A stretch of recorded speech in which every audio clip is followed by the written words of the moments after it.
திமுக ஆட்சியில வந்து அதிகாரிகள் என்ன சொல்றாங்களோ, அத தான் வந்து அரசியல்வாதிகள், திமுக தலைவர்கள் கேட்கறாங்க அப்படின்னு ஒரு குற்றச்சாட்டு இருக்கு.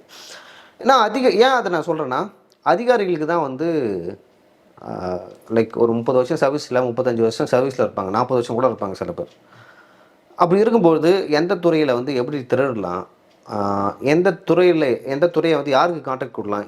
எந்த கான்ட்ராக்டர்ட்ட குடுத்தா வந்து கமிஷன் கரெக்ட்டா வரும்? ஸோ இந்த மாரியான விஷயங்கள்லாம் வந்து அதிகாரிகளுக்கு தான் தெரியும். அப்போ அப்படிப்பட்ட அதிகாரிகள் தான் அவர் தொடர்ந்து விமர்சனம் செய்றாரு.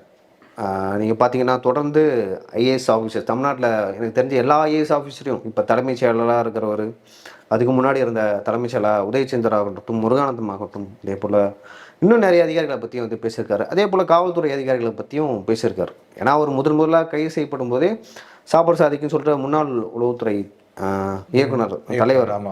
ஸோ அவரு சம்மந்தமான ஒரு டாக்குமெண்ட்ட வெளியிடும்போது தான் வந்து அரெஸ்ட் பண்ணிட்டாங்க அப்படின்னு சொல்லிட்டு சொல்றாங்க. அவரு சொன்னாரு.